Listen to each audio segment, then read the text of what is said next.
السلام عليكم ورحمة الله وبركاته. الحمد لله رب العالمين، والصلاة والسلام على أشرف المرسلين وعلى آله وأصحابه وأزواجه وذرياته وأهل بيته أجمعين. சங்கைக்கும் மேன்மைக்கும் உரிய பெரியோர்களே, சகோதரர்களே, எல்லாமல் அல்லாஹு ஜல்ல ஜலாலுஹு நாம் செய்யக்கூடிய எல்லா நற்காரியங்களையும் முகஸ்துதியின்றி இஹ்லாஸான முறையில் இறைவனுக்காக மட்டுமே செய்யப்பட்ட நல்வணக்கங்களில் நம் வணக்கங்களை அல்லாஹ் அங்கீகரித்துக் கொள்வானாக. நாம் செய்யக்கூடிய வியாபாரங்களிலும் தொழில் துறைகளிலும் நஷ்டமில்லாத ஹலாலான முறையில் நிரம்ப லாபத்தை பெற்று அந்த லாபகரமான வாழ்க்கை கொண்டு தம் தேவைகளையும் தேவை உடையவர்களின் தேவைகளையும் நிறைவேற்றக்கூடிய நல்ல பொருளாதாரத்தையும் உள்ள விசாலத்தையும் அல்லாஹ் நம் அனைவர்களுக்கும் வழங்கி அல்வானாக. கஞ்சத்தனம் என்கிற தீய பண்பை விட்டு அல்லாஹ் நம்மை பாதுகாத்துக் கொள்வானாக. நம்மை இந்த உலகத்தில் வாழ வைக்கும் காலமெல்லாம் நோயினுடைய இன்றியுடன் ஆரோக்கியத்தோடு அல்லாஹ் நம்மை வாழச் செய்வானாக. அந்த ஆரோக்கியமான வாழ்க்கை கொண்டு அல்லாஹ் ரசூலை நெருங்கக்கூடிய அனைத்து நல்லவர்களையும் புரியக்கூடிய நல்ல முத்தகின்களின் கூட்டத்தில் அல்லாஹ் நம்மை ஆக்கி அருள்வானாக. திடீர் மரணங்களை விட்டும் தீய மரணங்களை விட்டும் நம்மையும் நம் குடும்பத்தையும் நம் சமூகத்தையும் அல்லாஹ் முழுமையான முறையில் பாதுகாத்துக் கொள்வானாக. மருத்துவமனையின் செலவினங்களை விட்டும் வேதனைகளை விட்டும் அல்லாஹ் நம்மை காத்தருள்வானாக. நம்மில் யாரெல்லாம் நோயால் பாதிக்கப்பட்டு வீடே கதி என்றும் ஆஸ்பத்திரியை கதி என்றும் அல்லல் பட்டும் அவதியிட்டும் இருக்கிறார்களோ அத்தனை மக்களுக்கும் வெகு விரைவில் நோயை போக்கியுள்ள ஆரோக்கியத்தை வழங்குவதோடு அவர்களை கொண்டு அவர் குடும்பத்திற்கும் சமூகத்திற்கும் நல்ல பலன் தரக்கூடிய மக்களாக ஆக்கி அருள்வானாக. நாம் இந்த உலகத்தில் வாழ்ந்து வருகிற நேரத்தில் லா இலாஹ இல்லல்லாஹ் முஹம்மது ரசூலுல்லாஹ் என்ற கலிமாவை மொழிந்து ஜன்னத்துல் ஃபிர்தௌஸை கண்ணால் கண்டு அகமகிழ்ந்து சிரித்த வண்ணமாக மரணிக்கக்கூடிய நல்வாக்கியம் பெற்ற மக்களில் அல்லாஹ் நம்மை ஆக்கி அருள்வானாக. மரணித்தும் மரணிக்காத இறைநேசரின் கூட்டத்தில் அல்லாஹ் நம்மை ஆக்கி அருள்வானாக. நாளை மறுமையிலே மாணவி முஹம்மது ரசூலுல்லாஹி ஸல்லல்லாஹு அலைஹி வஸல்லம் அவர்களின் திருக்கரங்களால் ஹவுதுல் கௌசர் என்கிற தடாகத்தில் நீர்வரி அன்னாரின் ஷஃபாஅத்தை பெற்று அன்னாரின் கரம் பிடித்து ஜன்னத்துல் ஃபிர்தௌஸ் என்ற உயர்ந்த சொர்க்கத்தில் அவர்களோடு அல்லாஹ் நம்மை சங்கை வைக்க செய்வானாக. எல்லாவற்றுக்கும் மேலாக இறை அன்பை பெற்று இறைவனை பார்த்து பரவசம் அடையக்கூடிய அவருடைய லிகாவையும் ரிதாவையும் பெற்ற மக்களில் அல்லாஹ் நம்மை ஆக்கி அருள்வானாக. அருமையான மூமின்களே, ஷாபானுடைய இறுதி பகுதியிலே நாம் எல்லாம் அமர்ந்திருக்கிறோம். இன்றைய நாள் நமக்கு சந்தேகத்திற்குரிய நாள், ஷக்குடைய நாள் என்று சொல்வார்கள். இன்றைக்கு நாம் பிறை பார்க்க வேண்டும். காரணம், கண்மணி முஹம்மது ரசூலுல்லாஹி ஸல்லல்லாஹு அலைஹி வஸல்லம் அவர்கள் ஆணை. எனவே பிறை பார்க்கப்படும். பிறை தென்பட்டால் இன்று இரவு நாம் தராவி தொழுவோம், சகரு செய்வோம், நோன்பை பிடிப்போம்.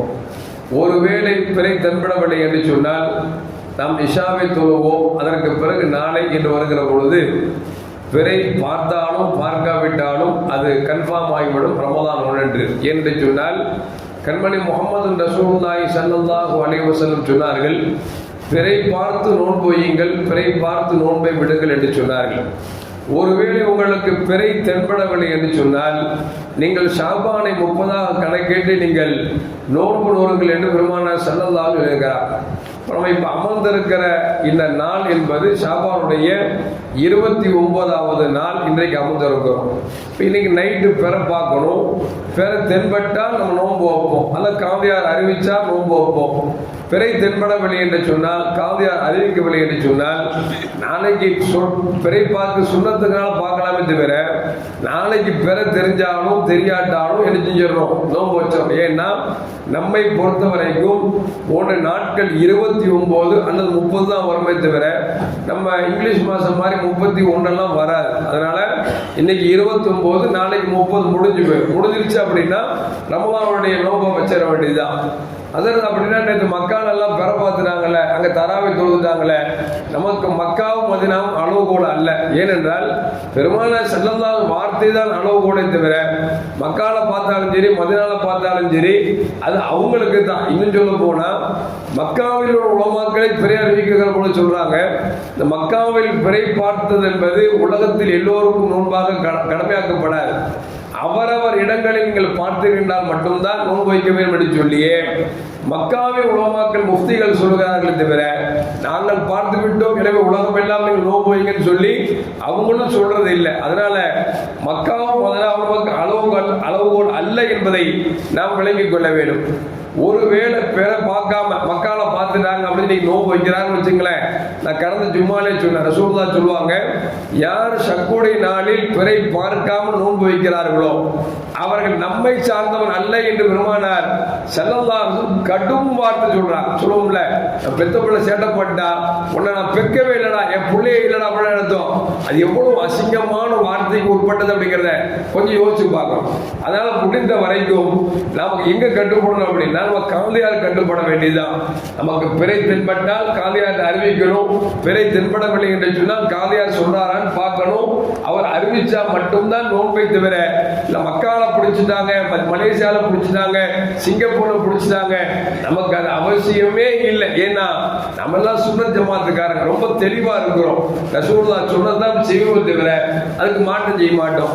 எந்த அளவுக்கு சொன்னால் குறை அப்படிங்கிற ஒரு சஹாபி அவங்க சொல்றாங்க, உம்முல் ஃபதுல் பின்த் ஹாரிசா என்கிற பெண்மணி என்ன வந்து அவங்க பணியாளராக இருந்த என்ன ஷாம் தேசத்துக்கு அனுப்பினாங்க, சிரியாவுக்கு அனுப்பினாங்க. எதுக்குன்னா முஆவியா ரலியல்லாஹு தஆலா சில விஷயங்கள் சொல்லிட்டு என்னென்ன வேலையை முடிச்சுட்டு வாங்கன்னு சொன்னாங்க. நான் சிரியா தேசத்துக்கு போனேன். அங்க போனா வெள்ளிக்கிழமை அன்னைக்கு நினைஞ்சிச்சு பெற தெரிஞ்சிருச்சு. பெற தெரிஞ்ச உடனே நானும் நோன்பு வச்சுட்டேன். நோன்பு வச்சுட்டு மதீனாவுக்கு வந்து பார்த்தா அங்க எல்லாரும் நோன்பு இல்லாம இருக்கிறாங்க.